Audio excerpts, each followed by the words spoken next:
Buenas tardes, licenciado. Mi nombre es Doria Mafalda Castilla Infante, estudiante de la Universidad Estatal Amazónica, la carrera de Educación Básica. En esta exposición voy a hablar sobre los 7 principios del aprendizaje, los cuales nos permiten entender cómo aprenden los estudiantes y cómo guiarlos y cómo acompañarlos en este proceso educativo. En el principio número 1 nos habla sobre el conocimiento previo. Antes de enseñar algo nuevo es importante conocer lo que el estudiante ya sabe, porque esto influye directamente en su aprendizaje. En los saberes previos nos referimos a todo lo que el estudiante ya sabe antes de aprender algo nuevo. Esto incluye lo que ha aprendido en clases anteriores, lo que ha escuchado en su familia o lo que ha vivido en su vida diaria. En cambio, el aprendizaje significativo ocurre cuando el estudiante no solo memoriza, sino que entiende lo que está aprendiendo. Esto pasa cuando la nueva información tiene sentido y se relaciona con lo que el estudiante ya conoce. La conexión con lo nuevo significa relacionar los conocimientos previos con la información nueva que se va a aprender. Cuando el docente ayuda a hacer esta conexión, el estudiante puede comprender mejor los contenidos que se imparten dentro de una clase. En cambio, las experiencias previas son todas las vivencias que el estudiante ha tenido a lo largo de su vida. La activación de conocimientos consiste en aplicar estrategias al inicio de la clase para recordar o despertar lo que los estudiantes ya saben sobre un tema. En el principio número 2 nos habla sobre la forma de que los estudiantes organizan el conocimiento.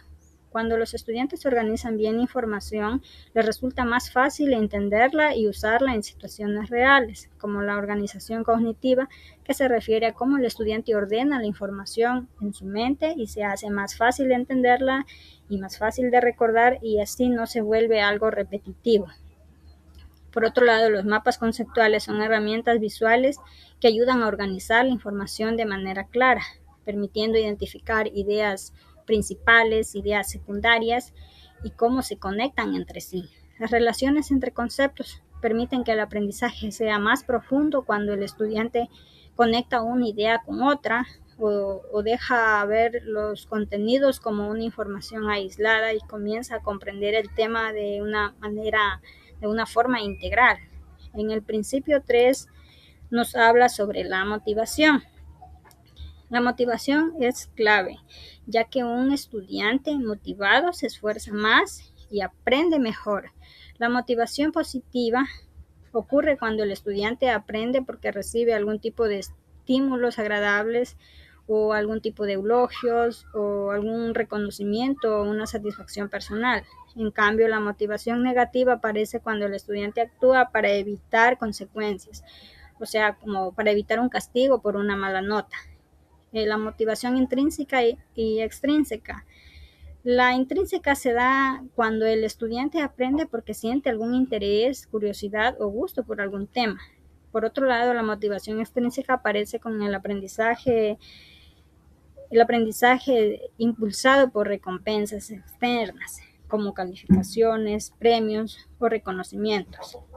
La motivación de logro o rendimiento se relaciona con el deseo del estudiante de superarse, de alcanzar buenos resultados, de lograr sus objetivos. Los estudiantes con este tipo de motivación se esfuerzan por mejorar su desempeño, por cumplir sus metas, por demostrar que sí pueden, por demostrar sus capacidades. En cambio, la motivación de poder o afiliación se refiere al deseo de influir, de liderar o de tener control sobre ciertas situaciones, mientras que la motivación de afiliación está relacionada con la necesidad de pertenecer a un grupo o de sentirse aceptado en el aula. Estas motivaciones influyen en la participación, en el trabajo en equipo, en las relaciones sociales, siendo la clave para un ambiente de aprendizaje positivo. En el principio número 4, que nos habla sobre el dominio sobre un tema, no basta solamente con memorizar. El estudiante debe saber aplicar lo aprendido en diferentes situaciones, como por ejemplo en los recursos cognitivos, que se refieren a los conocimientos, a las ideas, a los conceptos que el estudiante utiliza para comprender un tema. Los recursos actitudinales están relacionados con las actitudes, con los valores y con las disposiciones del estudiante frente al aprendizaje. Esto incluye la motivación, el interés, la responsabilidad y la disposición para aprender. En los recursos procedimentales se refieren a las habilidades, a las destrezas que el estudiante desarrolla para utilizar, para realizar o para aplicar lo aprendido, para realizar alguna tarea, algún proyecto. Incluyen los saberes del saber hacer, que es como decir que hay que ejecutar una tarea o seguir un proceso paso a paso. Estos recursos permiten aplicar los conocimientos en situaciones reales y resolver problemas de manera efectiva. En el principio número 5 nos habla sobre la retroalimentación, que esto nos ayuda a que el estudiante reconozca sus errores y pueda mejorar su aprendizaje. Nos hablan también sobre las metas claras que permiten que el estudiante sepa exactamente qué espera de él, hacia dónde quiere llegar, a dónde se quiere dirigir. Cuando los objetivos están bien definidos, cuando tienen objetivos bien planteados, el aprendizaje se vuelve más organizado y el estudiante puede concentrarse en lo que realmente le importe, evitando confusiones y evitando la desmotivación. La retroalimentación consiste en brindar al estudiante información oportuna sobre su desempeño. No solamente se trata de señalar los errores, sino se trata de orientar, de reconocer aciertos, de sugerir mejoras, de tener nuevas estrategias, de tener una buena retroalimentación para que el estudiante aprenda a reflexionar sobre su aprendizaje, para que aprenda a corregir sus errores. La mejora continua implica que el aprendizaje sea un proceso progresivo a través de la práctica y la retroalimentación constante. El estudiante así de esa manera puede mejorar sus habilidades y conocimientos poco a poco. La evaluación formativa se realiza durante el proceso de aprendizaje y no solo al final. Su objetivo es acompañar al estudiante a identificar dificultades y a ajustar las estrategias de enseñanza. De esa manera, la evaluación se convierte en una herramienta para aprender y no solo para calificar.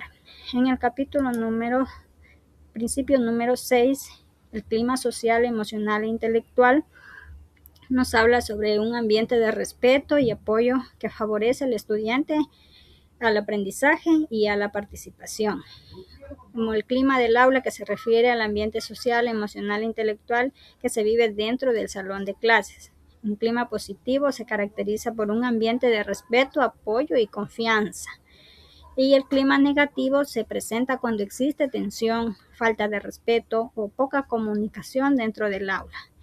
En el principio número 7 nos habla sobre el ser aprendices autónomos, en donde los estudiantes deben aprender a evaluar y mejorar su forma de aprender. En el aprendizaje autónomo se refiere a la capacidad del estudiante para asumir la responsabilidad de su propio aprendizaje. La regulación del aprendizaje consiste en que los estudiantes tengan sus propias estrategias para aprender mejor.